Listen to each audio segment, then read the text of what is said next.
जो खेल district court में होता है, जो खेल हाई कोर्ट में होता है, अब वही खेल सुप्रीम कोर्ट में हो गया। ये आज के अखबार की हेडलाइन भी बनी हुई है। बिहार के मुजफ्फरपुर में जमीन का विवाद चल रहा था। एक पार्टी हार गई, जो हारी वाली पार्टी वो हाई कोर्ट गई, पटना हाई कोर्ट से भी पार्टी हार गई।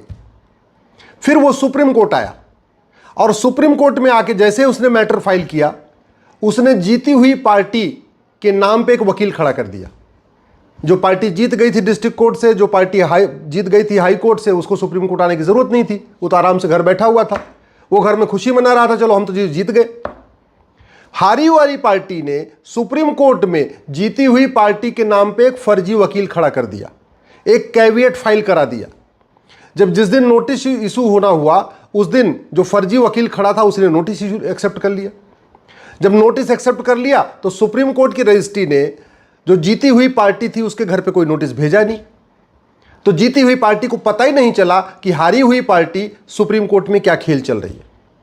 अगली सुनवाई पे हारी हुई पार्टी ने जीती हुई पार्टी, जो दोनों वकील थे, हारी हुई पार्टी के वकील और जीती हुई पार्टी के वकील, जीती हुई पार्टी के वकील ने यह बोल दिया, जबकि हानि जीती वाली पार्टी तो फर्जी वकील है, वो कह रहा है जी हमारा दोनों का आपस में समझौता हो गया।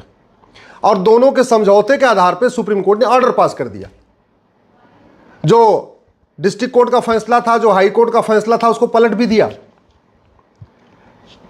अब जाके 6 महीने के बाद जीती हुई पार्टी जो आराम से घर में बैठी हुई थी, उसको पता चला कि सुप्रीम कोर्ट में यह खेल हो गया। मैं पहले भी कई बार कह चुका हूं, डिस्ट्रिक्ट कोर्ट में चीटिंग, फ्रॉड, फोर्जरी होती है, खूब होती है। तहसील में चीटिंग, फ्रॉड, फोर्जरी होती है और जम के होती है, और उसका मूल कारण है घटिया कानून। हाई कोर्ट में चीटिंग, फ्रॉड, फोर्जरी होती है और खूब जम के होती है, उसका भी मूल कारण है घटिया कानून। और अब तो मामला सुप्रीम कोर्ट तक आ गया। घोस्ट वकील, घोस्ट रिस्पोंडेंट, सब कुछ पता ही नहीं है। असली वाला बिहार में बैठा हुआ है, उसके नाम पे नकली यहां वकील खड़े हो गए, आपस में समझौता कर लिया, जमीन को आपस में बांट लिया और सुप्रीम कोर्ट का फैसला भी हो गया। अभी माननीय सुप्रीम कोर्ट ने इसकी जांच बैठाई है, रजिस्ट्री को बोला है जांच करो। ये भी कहा है कि मैं एफआईआर कराऊंगा, लेकिन एफआईआर करा के करेंगे क्या? क्या एफआईआर कराने के बाद ये जिसने चीटिंग किया, जिसने फ्रॉड किया, जिसने फोर्जरी किया, जिसने झूठा वकालतनामा दाखिल किया, क्या उसको 10-20 साल सजा हो सकती है? क्या नहीं, बिल्कुल नहीं हो सकती। जब नहीं होगी, कानून का खौफ नहीं पैदा होगा, तो आगे भी होता रहेगा। और ये एक मामला जो सुप्रीम कोर्ट में पकड़ में आ गया, सामने जांच में आ गया, ऐसे डिस्ट्रिक्ट कोर्ट, हाई कोर्ट में हजारों मामले चलते रहते हैं। जौनपुर जिले में एक मुकदमा चल रहा है, एक ही व्यक्ति की 2-2 वसीयत बन गई है। स्वाभाविक सी बात है, एक वसीयत है असली, एक वसीयत है नकली, और 40 साल से मुकदमा चल रहा है, 1985 से चल रहा है। आज तक, अभी तक ये नहीं डिसाइड हुआ कौन सी वसीयत असली है, कौन सी वसीयत नकली है।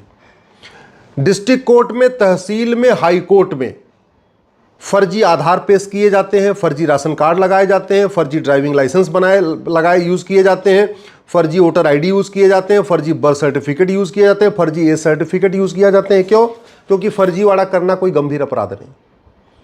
तहसील में, डिस्ट्रिक्ट कोर्ट में, हाई कोर्ट में बाकायदा फर्जी वकालतनामा लगाया जाता है। क्यों? क्योंकि फर्जी वकालतनामा लगाना कोई गंभीर अपराध नहीं है। आज तक फर्जी वकालतनामा लगाने पे किसी वकील को 10-20 साल सजा नहीं हुई है। बाकायदा फर्जी वसीयत, फर्जी गिफ्ट डीड, फर्जी विल डीड, फर्जी सक्सेशन सर्टिफिकेट, फर्जी विरासत सर्टिफिकेट सब यूज किए जाते हैं। क्यों? क्योंकि फर्जी डॉक्यूमेंट बनाना भी गंभीर अपराध नहीं है और फर्जी डॉक्यूमेंट बनवाना भी गंभीर अपराध नहीं है। इस मामले में जो हुआ है, इसमें बहुत होगा। जानते हैं क्या होगा? जो वो पार्टी सुप्रीम कोर्ट आई, उसको हो सकता है कुछ सजा हो जाए, लेकिन जिसने फर्जी वकालतनामा फाइल किया उसको कुछ नहीं होगा। आप देखते रहिएगा, कुछ नहीं होगा। ऐसे अनेकों, हजारों की संख्या में केस होते रहते हैं। इसलिए मैं बार बार कह रहा हूं कि भारत में 5 करोड़ जो केस पेंडिंग है ना, इसमें आधे केस तो फर्जी केस है। अगर सरकार तत्काल नार्को पॉलीग्राफ ब्रेन मैपिंग कानून बना दे, झूठ को गंभीर अपराध घोषित कर दे, तो 5 करोड़ केस में से 2.5 करोड़ केस तो डर के मारे अपने आप खत्म हो जाएंगे, अपने आप वापस हो जाएंगे। इन 5 करोड़ केसेस के कारण 5 करोड़ परिवार टेंशन में है।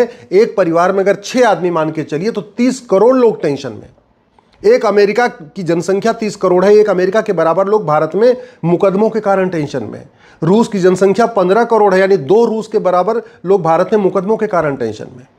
और एक बात मैं और बताऊं, जितना आतंकवाद के कारण हमारी बहन बेटियां विधवा होती हैं, उससे ज्यादा इन घटिया कानूनों के कारण हमारी बहन बेटियां विधवा होती हैं। लोग मुकदमों से आजिज आके परेशान होकर तारीख पे चक्कर लगा लगा के आत्महत्या कर लेते हैं, बहन बेटियां विधवा हो जाती हैं। लोग इस फर्जी केस से परेशान होकर, फर्जी गवाही से परेशान होकर, पुलिस की फर्जी जांच से परेशान होकर, फर्जी वसीयत से परेशान होकर आत्महत्या कर लेते हैं, और उसमें बहन बेटियां विधवा होती हैं। आतंकवादियों से ज़्यादा बहन बेटियां घटिया कानून के कारण हर साल विधवा होती हैं।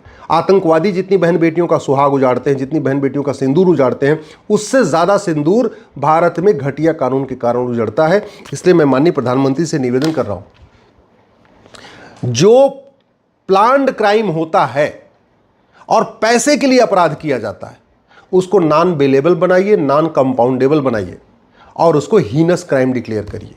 जो अपराध पैसे के लिए किया जाता है और बाकायदा प्लान करके किया जाता है, जैसे ये जो फर्जी वकील खड़ा हुआ है, ये प्लान करके खड़ा हुआ है, ऐसे एकाएक ऑल ऑफ सडन नहीं खड़ा हुआ। और किस लिए खड़ा हो गया? पैसे के लिए। तो इसका मतलब ये प्लान्ड क्राइम है और फाइनेंशियल क्राइम है। जितने भी प्लान्ड क्राइम है और फाइनेंशियल क्राइम है, इनको non bailable, non compoundable, heinous crime declare कर दिया जाए।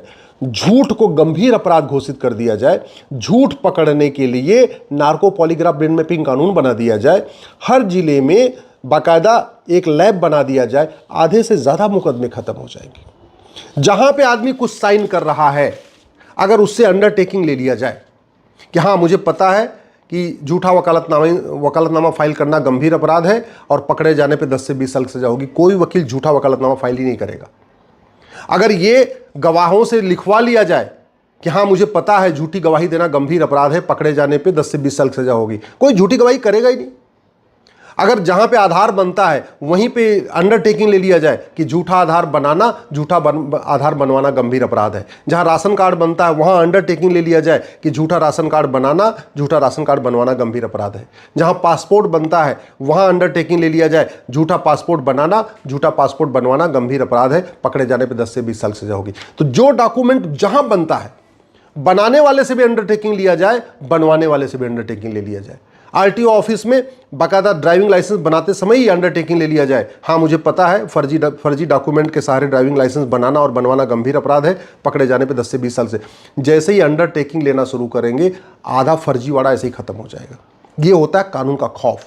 मैं कई बार कहता हूँ, कानून होना चाहिए कोरोना जैसा।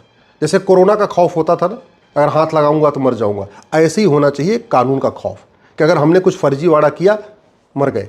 अगर हमने कुछ गलत किया, मर गए। फर्जी वसीयत बनाई, मर गए। फर्जी हमने विरासत बनाई, मर गए। फर्जी वकालतनामा फाइल किया, मर गए। फर्जी एफआईआर करवाई तो गए। फर्जी हमने जांच किया तो गए। फर्जी हमने डॉक्यूमेंट बनवाए तो गए। ये जब कानून का खौफ होगा ना, भारत में आधी समस्याएं ऐसे ही खत्म हो जाएंगी। नहीं तो न भ्रष्टाचार खत्म होगा, न अपराध खत्म होगा। और ये तो एक छोटा सा केस सुप्रीम कोर्ट में आ गया, चीटिंग फ्रॉड फोर्जरी और परजरी का। ऐसे हजारों के केस में होते रहते हैं। तहसीलों में तो जिसकी जमीन होती है उसको पता ही नहीं होता है, और यहां वकील खड़े होकर जमीन बेच देते। ये मतलब आम बात है। ऐसी भारत की कोई तहसील नहीं होगी जहां फर्जी नाम से दूसरों की जमीन नहीं बिक रही है। ऐसा कोई डिस्ट्रिक्ट कोर्ट नहीं होगा जहां फर्जी डॉक्यूमेंट के सहारे मुकदमे नहीं चल रहे। आपस में दोनों खड़े होके, दिल्ली एनसीआर में भी ये चल रहा है, दिल्ली की कोई अदालतों में चलता है। जिसकी जमीन उसको पता ही नहीं है, दूसरे लोग फालतू आके लड़ जाते हैं, आपस में मुकदमा कर लेते हैं, और स्वाभाविक सी बात है दोनों में किसी न किसी एक को जमीन तो मिल ही जाएगी। एक आदमी जमीन पा जाता है, फिर दोनों आपस में मिलकर बांट लेते हैं। अच्छा खासा ये प्रोफेशन हो गया है, चीटिंग फ्रॉड फोर्जरी का अच्छा खासा प्रोफेशन हो गया है। इसलिए मैं माननीय प्रधानमंत्री से हाथ जोड़ के निवेदन कर रहा हूँ, आपने ऑपरेशन सिंदूर चलाया बाहर के गद्दारों के खिलाफ, भारत में ऑपरेशन सिंदूर चलाइए।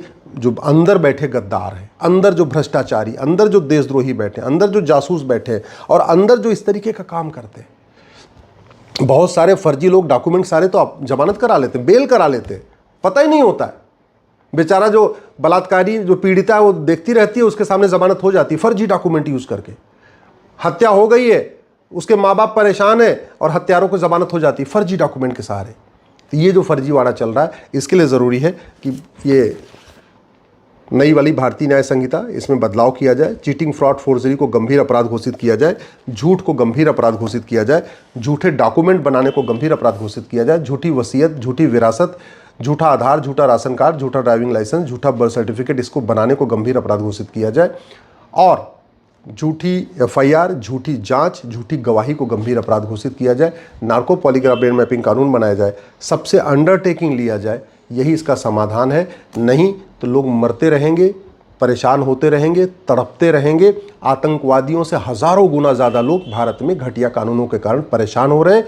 आतंकवादी जितने हमारी बहन बेटियों का सुहाग उजाड़ते हैं, उससे ज़्यादा, उससे हज़ारों गुना ज़्यादा बहन बेटियों का सुहाग घटिया कानून के कारण उजड़ रहा है।